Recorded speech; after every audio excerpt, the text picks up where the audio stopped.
The Ed Sullivan Theater buzzed with anticipation as cameras swept across the packed audience and Stephen Colbert strode confidently to his desk, his signature grin in place. Facing him was Karoline Leavitt, the 25-year-old White House press secretary, whose appearance on The Late Show had drawn widespread attention. Given the show's progressive audience and Colbert's reputation for grilling conservative guests, dressed sharply in a navy suit, Leavitt remained composed. Even as Colbert leaned forward and delivered his opening jab, "You're the youngest press secretary ever. I'm curious what's it like being the adult supervision in this White House." The crowd erupted with laughter at the thinly veiled insult. But cameras caught a flicker in Leavitt's expression, focused taut and unshaken. In that moment, the dynamic subtly shifted. What followed was a sharp, unexpected exchange that left the audience stunned and quickly went viral, challenging assumptions about political discourse and proving that age and ideology don't always determine who controls the conversation.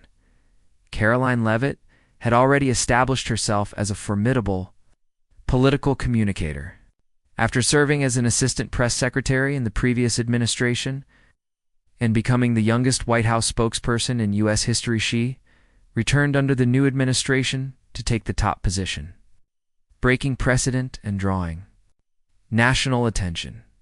While critics questioned her qualifications and argued that her youth made her unfit for such a demanding role, supporters pointed to her calm command of the press corps and her ability to clearly explain complex policy under pressure.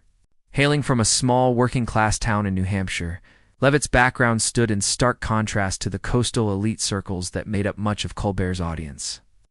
The stakes of her appearance on The Late Show went far beyond personal reputation.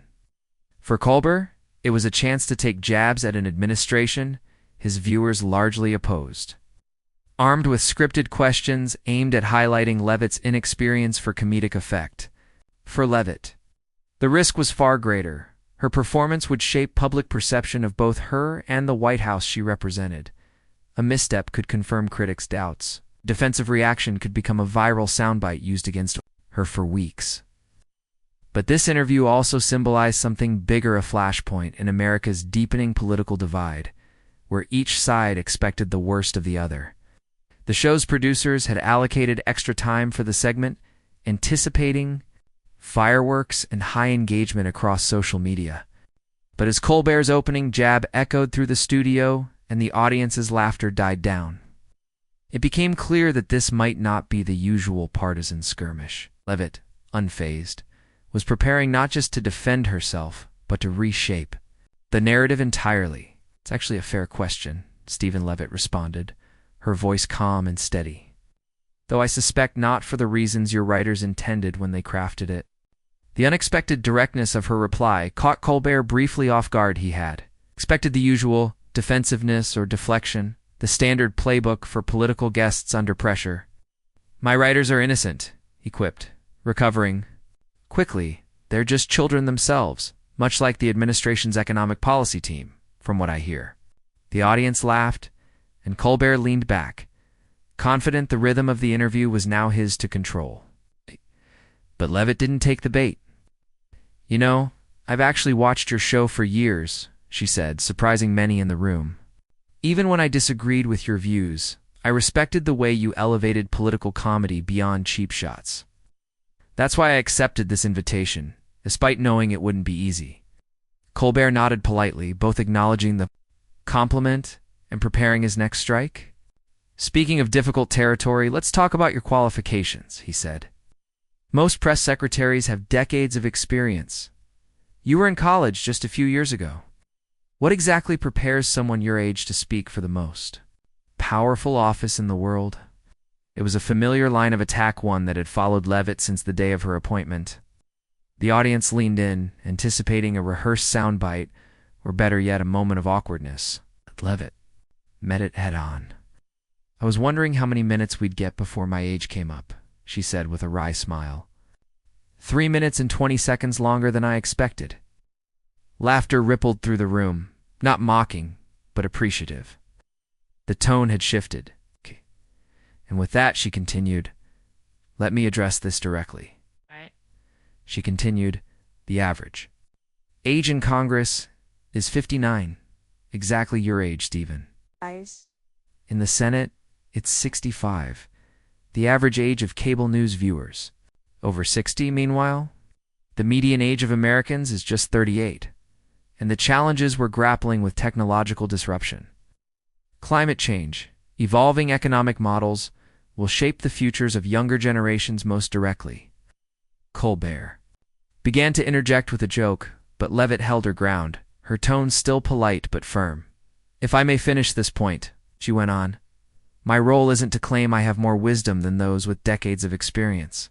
It's to make sure voices from my generation are heard in the rooms where decisions about our future are being made. The real question isn't whether someone my age belongs at the table. It's whether decisions made without voices like mine can truly reflect the country's needs. The studio quieted, the audience now more tuned into the substance of the exchange than the humor. Recognizing the shift in tone, Colbert adjusted. That's well articulated, he replied, but articulation isn't the same as experience.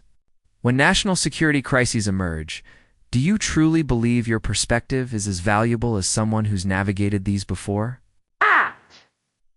Of course, experience matters, Leavitt replied. That's why the president has surrounded himself with seasoned advisors in military, diplomatic, and intelligence affairs.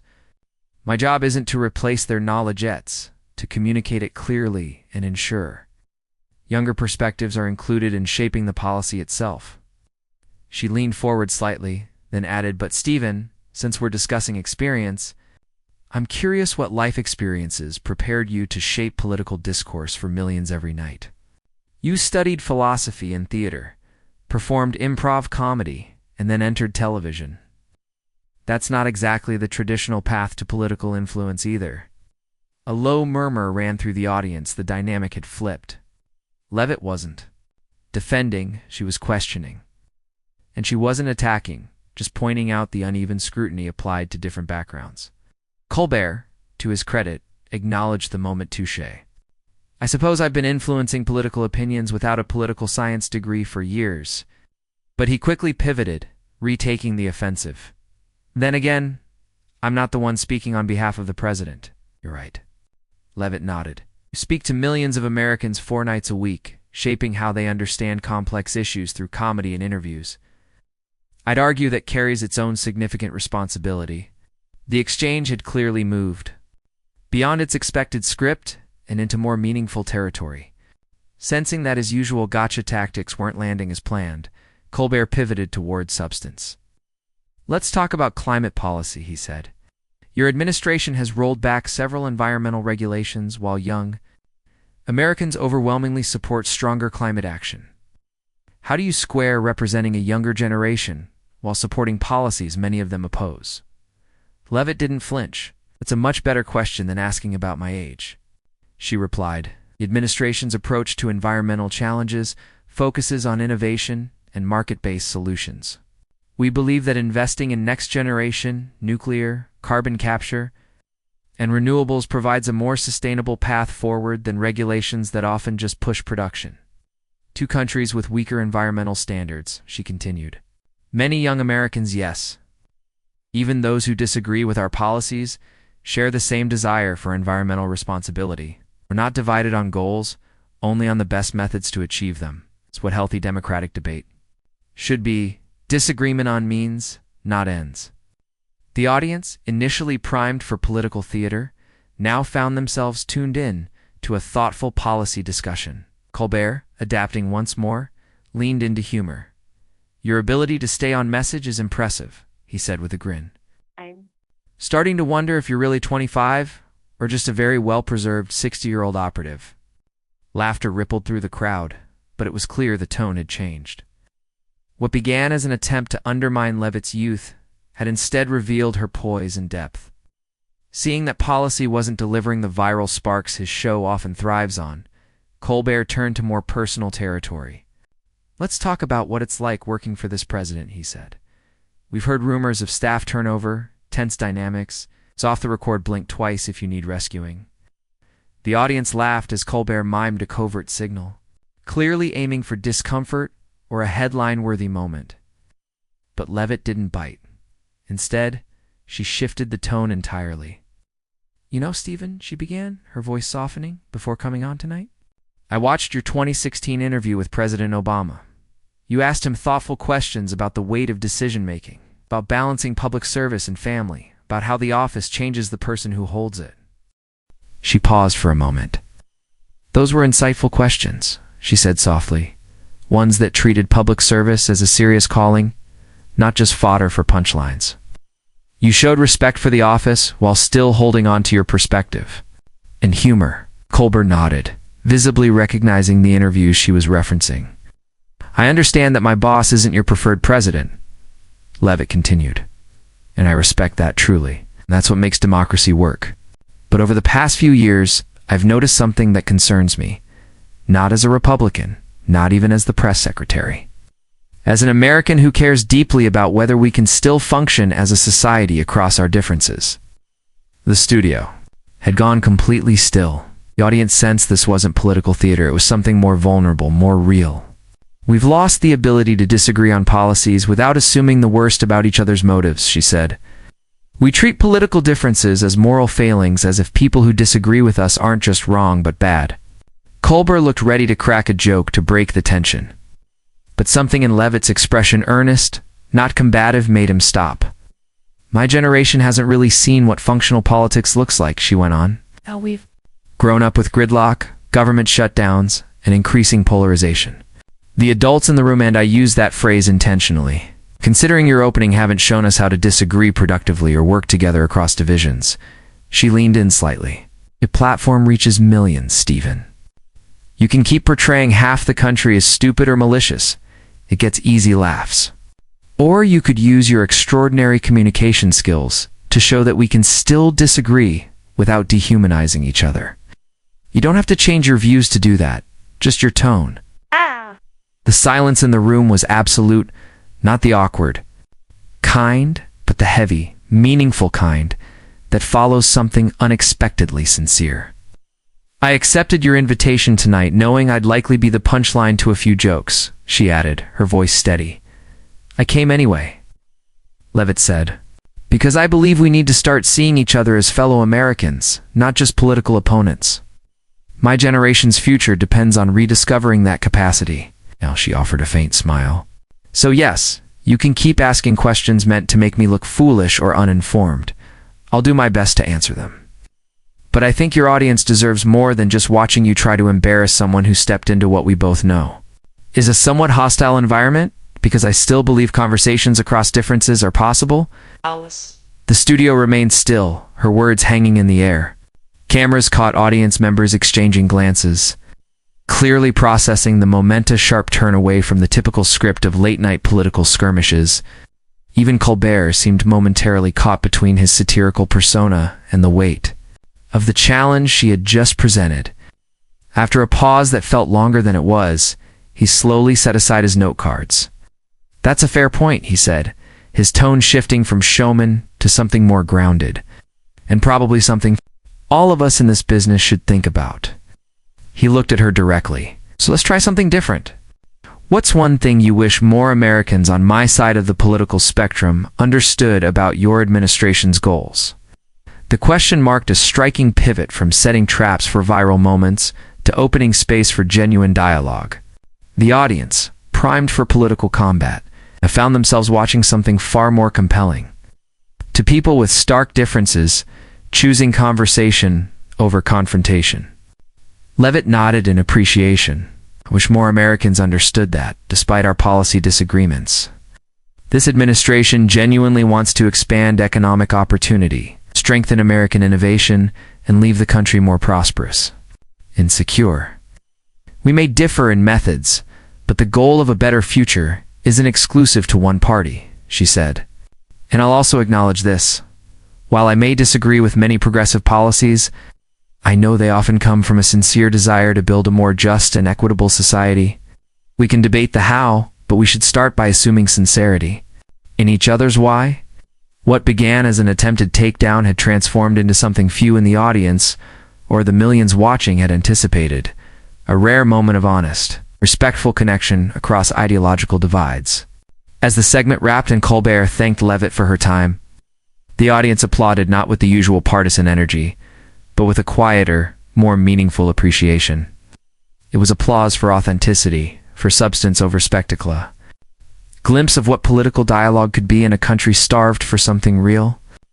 The confrontation that began with Stephen Colbert's attempt to spotlight Karoline Leavitt's youth and inexperience ended up revealing something entirely unexpected.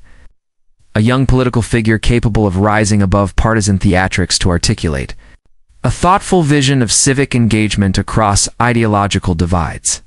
Rather than playing into the expected late-night sparring, Leavitt flipped the script, prompting a genuine, reflective exchange that resonated far beyond the studio.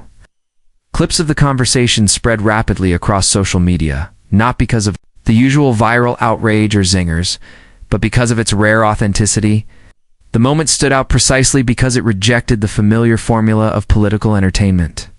Major news outlets took notice, with headlines capturing the surprising tone. Late night surprise, Colbert Leavitt exchange transcends partisan combat, The Washington Post. 25-year-old press secretary flips script on late night veteran, The New York Times, and from confrontation to conversation, how Leavitt changed the tone on Colbert Politico. Inside the studio, the audience response mirrored the broader reaction. After the show, several attendees approached Leavitt not to endorse her politics, but to thank her for her poise, honesty, and willingness to engage meaningfully in what had clearly been set up as a difficult space. Social media posts echoed the sentiment, with many expressing surprise at finding respect for someone whose views they didn't share. Media analysts across networks dissected the moment. On CNN, David Axelrod remarked that what made the exchange significant wasn't Leavitt's policy positions, but her ability to step outside the performance and challenge the framework of political discourse itself. She didn't just answer Colbert's questions. She questioned the very nature of how we conduct these conversations, said. On Fox News, Dana Perino praised Leavitt's composure and clarity, noting she had proven that conservative voices could hold their own in mainstream media without becoming defensive or compromising their principles. Perhaps most importantly, the moment ignited broader conversations about the role of political media in deepening polarization. The Atlantic published a reflective essay titled Entertainment versus Engagement: What the Colbert-Leavitt Moment Tells Us About the Future of Political Dialogue, capturing the emerging consensus. This wasn't just a media moment. It was a rare glimpse of what political conversation could be. The Colbert interview, which began as a typical late-night attempt to spotlight youth and inexperience, evolved into a rare moment of authentic political dialogue that challenged the conventions of performative media instead of reinforcing tribal divisions. Both Colbert and Leavitt briefly stepped outside their expected roles, he as the satirical host, she as the young conservative target, to engage in a substantive exchange that resonated across ideological lines. The conversation went viral, not for its conflict, but for its sincerity, prompting widespread praise and serious reflection within political and media circles. Democratic strategists privately acknowledged Leavitt's effectiveness, not just in defending her administration, but in connecting with Americans beyond partisan boundaries. Major outlets shifted focus from her age to her communication skills, and Colbert himself addressed the moment on his next show, admitting the interview had prompted him to rethink the role of satire in deepening polarization. Universities added the exchange to media ethics curricula, while commentators across the spectrum reevaluated their own approaches to political discourse. The interview transformed public perception of Leavitt, earned her widespread respect from critics, and sparked ongoing conversations. It's about how media can maintain humor and critique without sacrificing substance. 6 months later, Colbert and Leavitt shared a stage at Columbia Journalism School, symbolizing the lasting impact of a conversation that broke free from the script and offered a glimpse of what political engagement could look like in a less polarized future. Top of form, bottom of form, the story of Stephen Colbert's attempted jab at Karoline Leavitt and her poised, unexpected response that left the audience in stunned silence ultimately became more than just a viral political moment. It offered a powerful example of how Americans can engage across deep ideological divides without sacrificing their values. Rather than abandoning their beliefs, both participants momentarily set aside the performative roles shaped by a media culture that thrives on outrage, choosing instead to engage with respect, clarity, and authenticity. In an era increasingly defined by political tribalism, their exchange served as a rare reminder that meaningful dialogue is still possible. When we recognize the humanity and good faith of those we disagree with, if you found this breakdown of the Colbert-Leavitt exchange insightful, be sure to like, subscribe, and share your thoughts in the comments. Could this kind of conversation be a path forward in a polarized nation? Stay tuned as we continue to follow how this unexpected moment is shaping the broader conversation around political discourse in America.